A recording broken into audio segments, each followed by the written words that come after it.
Okay, my name is Bradley McDonald, and I am the nephew of the fellow who was killed at Pearl Harbor on December 7th, 1941. All right. So obviously today a very significant day. How would you describe just waking up this morning and reveling in, I would say, your life's work at this point? Oh, yeah. It's been an ongoing project for a long time, as long as I can go back to when I was a little boy, and we always heard about Bert Jacobson, my mother's brother. And so every December 7th holds a special place for the family. And this morning, like any other December 7th, if I had the day off, I usually go to the TV and see if they're running any specials or anything like that. And there was a bunch of them on this morning, which was really nice. But it's a memory that it doesn't go away. My grandmother, Bert's mother, to her dying day was always about, Bert may still be alive because they haven't identified him yet, which just tore the family up because we knew he was gone, but she just refused to believe because there was no physical remains. So December 7th has been a big date in the family. And we know about 2 years ago in 2022, I mean, a very special year for you and your family. Oh, yes. Yeah, it was really wonderful. We finally got Bert identified actually in 2019, and we had a meeting with the people, with the Navy Department, and they said, okay, you pick a date when you want to get him buried. And we said, yeah, we're going to do this in May. So they said, okay, we got everything set. 3 days later, the country was shut down because of COVID, and everything got put on hold. So they assigned us a new date. And that was September 13th in 2022. And when we heard the date, we went, okay, that works. And then we all looked at each other and went, wait a minute, that's Grandma's birthday, Bert's mother. Oh. Yeah. Mm-hmm. And so we went to Arlington National Cemetery, and we were really, really taken by how big the service was, how many people were invited. And how many people showed up. One of our cousins came from Wisconsin and met us there, and she was in the background, and she tapped me on the shoulder, and while the Navy Department and the Army were getting set up, she said, Brad, I just counted 87 people here. They're all from Arlington, Navy, and Army, and it was incredible. They had a huge band. They had an honor guard, a color guard, a rifle squad for the 21-gun salute. Of course, the Army was there, because they run the caisson and the horse with the casket on the caisson. And then there was a Navy chaplain and his personnel there. And like I said, it was a bunch of people from Arlington Cemetery. So they made a very good showing out of it. Now the problem was, because of Arlington being closed for 2 years, they were doing 30 to 35 burials a day to try to play catch up. And we didn't see any other people being buried at the time we were there, but they were moving things along pretty quick. So right, yeah, right. But it was understandable. But it was a wonderful service. It was a perfect day for weather, and we couldn't ask for anything better. And I know that after the service, 2 years later, the work hasn't stopped. You were working, the family was working. You talked about the quest to find his remains. Yeah. And now it's almost like to continue to highlight and remember not only his life, but the life of all of the others who have served. And up until I think it's been within the last couple of weeks, they are still identifying some of the guys. So I think they told us that in some cases they were using anywhere from about 200 to 300 pieces of evidence to try to identify one individual sailor. And unlike the TV shows that show that, well, we test the DNA and they get the results before the hour is over, DNA testing takes months to properly carry out. And the other problem they had, which was probably the worst part of the whole thing, was over the years the bodies were immediately buried right after the attack. Then they were disinterred and they were taken to another location, and then they were disinterred again and taken to another location. And in the meantime, some of the personnel involved in that were thinking, well, let's be efficient. Let's stack all of the arm bones together and all the leg bones together. So everything was what they call commingled. So when they first started doing this in 2003, the first casket that they pulled up and opened, there were 87 different DNAs in one casket. And that's the reason it's taken so long. Now, we signed documents that during a meeting that we had with the Navy Department saying, we will accept the remains that you have shown us as being our uncle. They had photographs of, and they had a booklet, which I can show you, where they had all of the scientific evidence. Now, I didn't know all of the science and everything, but basically we accept it. And one of the things they had me sign off on was, do you want us to continue looking even though you have identified these remains? And I said, what the heck, we'll do it. Well, the gap with COVID, before they could get him buried, they actually found more remains of him. So they added to it. So COVID was a horrible thing for the country, but it actually helped us a little bit because it gave us a chance to find some more remains of birds. So the process was long time coming. The bad part about it is I wish my mother could have been here because that was her brother, and I wish my grandmother could have been here because that was her boy. The real tragedy of the whole thing was my grandmother was English. She was a war bride, World War I. And she was working at a pub as a pastry chef and then also as a barmaid. And when she moved to England after the family moved to England after the second Irish potato famine, and so she was originally Irish, her family was Irish, and they moved to England. And she had 11 children in her family. She was second oldest, yeah. And the youngest was a small boy. And he died at the age of 4 or 5. We're not sure because the records are kind of unclear. And she just loved that little boy. So when Bert was born, she named Bert after her little brother. Wow. And so when Bert was killed, it was like, and she lost that name again. Now, what was even tougher for her was she and her husband, my grandfather, were married on December 7th, 1918. So she lost the ability to celebrate her wedding anniversary, and it was really tough to do. So it was a double hit for her, or triple hit. She had a hard time adjusting to all that. And we never understood that for a long time. And we were doing the family history. I was looking through some of the records, and we found their marriage record. And I said, married December 7th. No wonder this lady had such a hard time with it. I mean, it just really hit her hard. I can't even imagine. What I see in your home is just remarkable. The books, the photos, the pieces of his memory, still here.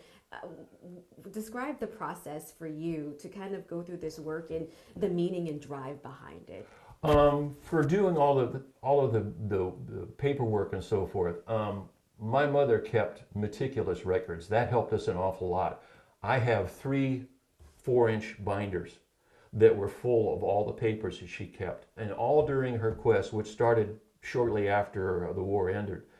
She kept records of everything, all the people she contacted, the different federal agencies, individuals, survivors, and she even put out a quote-unquote wanted poster, and she had that listed in one of the magazines that the survivors had, that are various organizations. Have you seen this fellow? Do you remember him? Trying to find out anything that she could.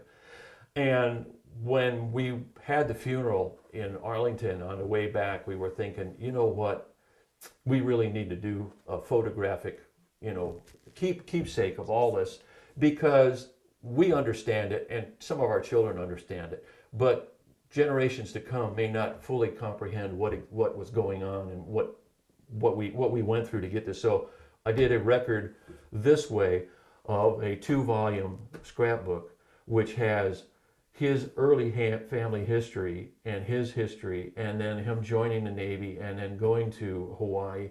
And then afterwards, after the ships were sunk, the second half was going through and following up on the work that my mother did. I took over from her in the early 2000s because she had early symptoms of Alzheimer's.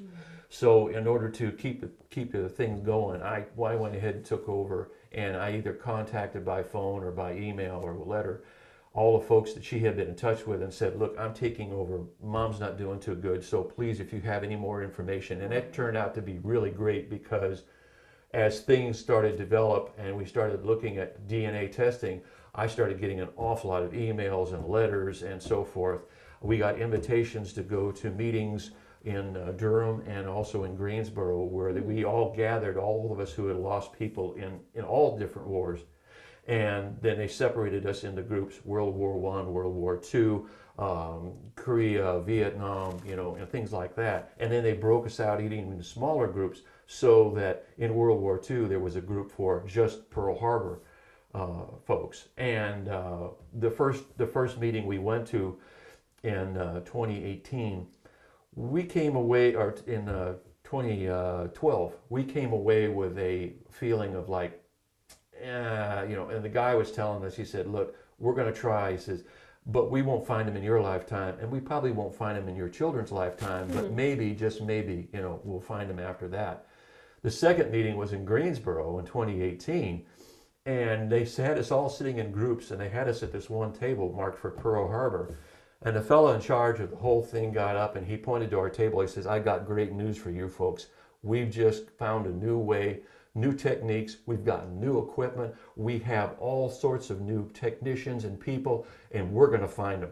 And within a year, we got a notification that they had located him. And I was just bowled over. Of course, I called my two sisters and the rest of the family members, and we were just unbelievable, because we went from, in just a couple of short years, relatively speaking, after 80 years, we went from not much encouragement to, we're going to have them here shortly. And that was the greatest news that we ever had. That was really fantastic. Again, I just wish my mom and my grandmother could have been there for that, because that would have meant the world to them. I know. Obviously, you didn't get the opportunity to meet Uncle Bert, but No. you know a lot about him and his life from the work that yeah. done. We heard stories all the time, and that's included, and I've written a narrative about his history, and I'm hoping to get it published. We'll see. But I think the most important part to remember about this whole thing was when Bert was at the Great Lakes Training Station, which was only about 12-15 miles from his hometown in Grays Lake, Illinois. He would go home on 3-day passes, or on 24-hour passes or whatever. And sometimes his father would come and pick him up. Sometimes they would hitchhike. Sometimes, they would just, take whatever opportunities presented themselves. But, he would go and he would take a couple of people with him, because a lot of these guys were from, opposite ends of the country. And so he would take them home. And his mother, my grandmother, she would put on the old apron again from her days of being a cook, and nobody left that house feeling hungry or unwelcome. But he took a special liking to one particular guy who was an orphan, and he had nowhere to go. And he kind of took a liking to him, so he would have him almost every time. And this fellow from South Dakota got kind of cozy with Bert's younger sister, and so the two of them met, and they did fall in love, and they eventually married in 1943 during one of his meetings. And that's how my mother met my father. Bert's sister introduced his sister to my father. So without Bert, we wouldn't be here. This family line would be mighty short. That is so interesting. Yeah, oh so my he does hold a special interest Yeah. in many ways. And when we went up to Illinois recently to do some investigating further on this book, we visited, we tried to visit Great Lakes Training Station, because since 9/11 it's closed down to the public, but we did go through the museum up there, and we met some of the people who've been helping us out, trying to get a better handle on, a little bit more about Bert's life.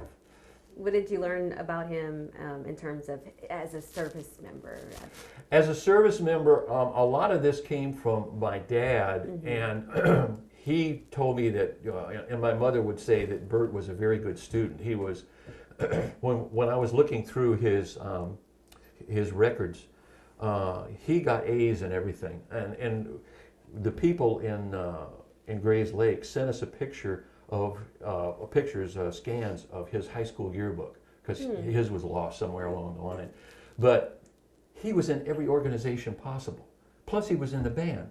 He was in student government. He was on the yearbook. He was an athlete. He was in all the major sports and stuff. And I thought, he made me feel really inadequate as a student, I'll tell you.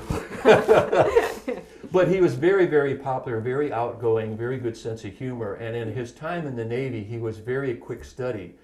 And he was the fellow who ran the motor launches that would go from the battleship to the docks so the guys could go on leave and go into Honolulu.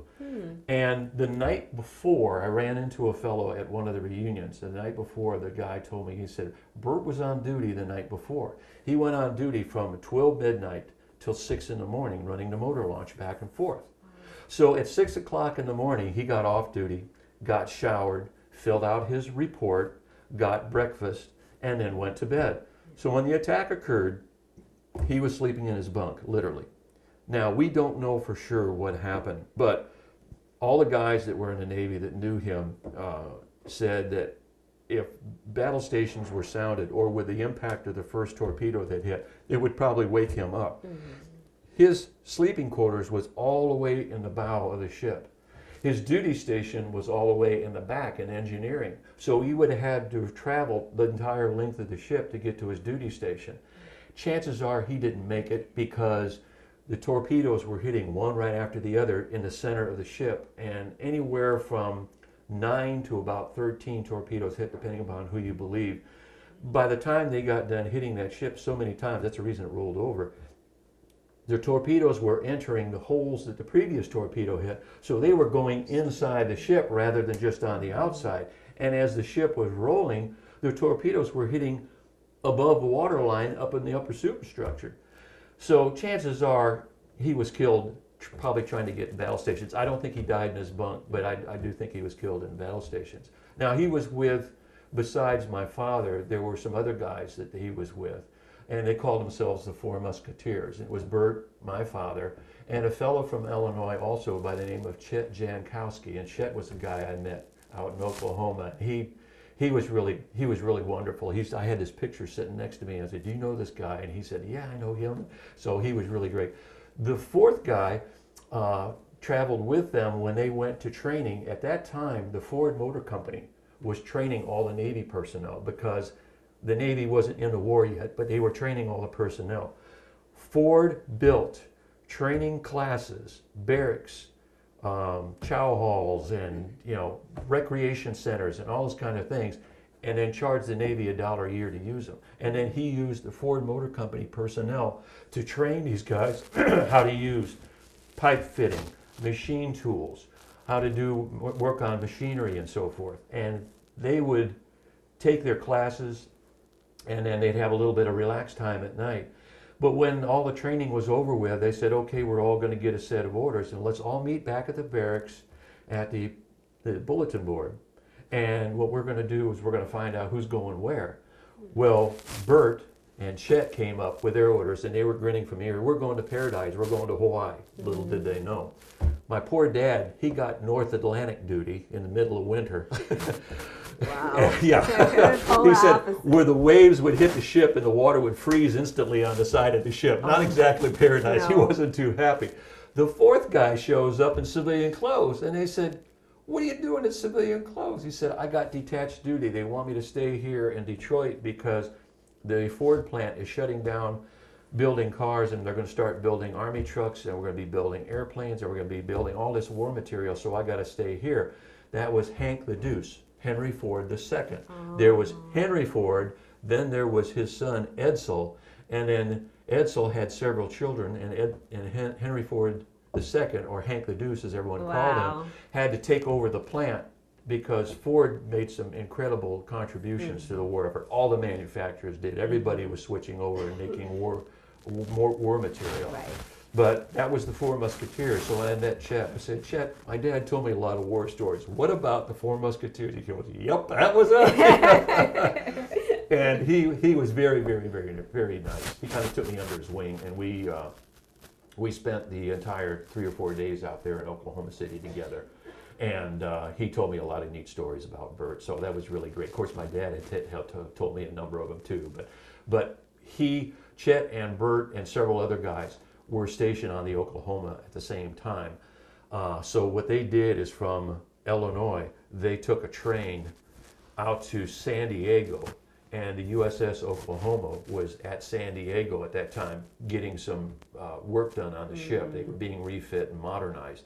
So they went on there, and then they went to Hawaii on the Oklahoma, and on their way to Hawaii, they got to pick what they wanted to do, you know, within the engineering department, and that's when Bert said, I wanted to go ahead and work on the small motors and stuff like that. He worked on car engines and stuff, which was very similar to that. So he had a real good feeling for that, and he learned the Navy ways and so forth, and he and Chet became good friends, and they were bunkmates. The Oklahoma was one of the few battleships that actually had bunks rather than hammocks. And so Bert was on the bottom and Chet was right above him. He said, we were alphabetical, actually. Jankowski and Jacobson, so we were together. So they were close, very close. Well, as we sit here on another anniversary, remembering that day, we were talking about it before we started rolling. You know, the newest generations don't quite understand or really grasp the significance of what really happened. What would be your message to people out here about not only why we remember this day, but just the overall weight that it holds?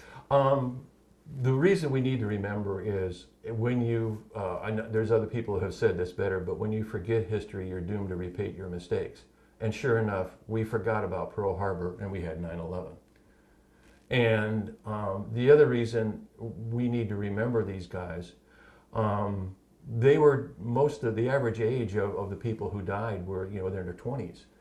And they had other things they could have been doing, but, you know, they fought. Now the guys that died at Pearl Harbor were the first victims. In fact, Bert was one of the first people, you know, to be killed in the war, you know. And then behind that, there was another between 15 and 16 million men and women who served in World War II. And their service held back the Germans and the Japanese and the Italians and kept our country free.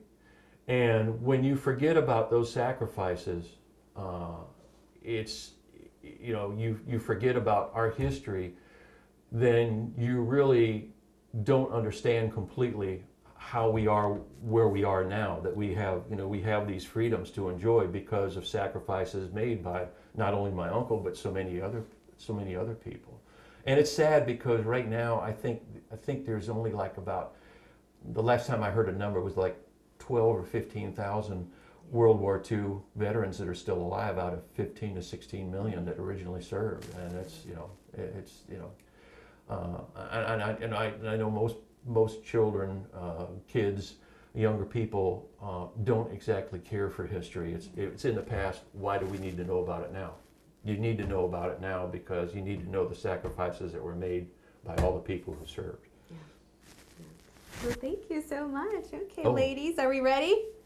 We'll swap it over. You could do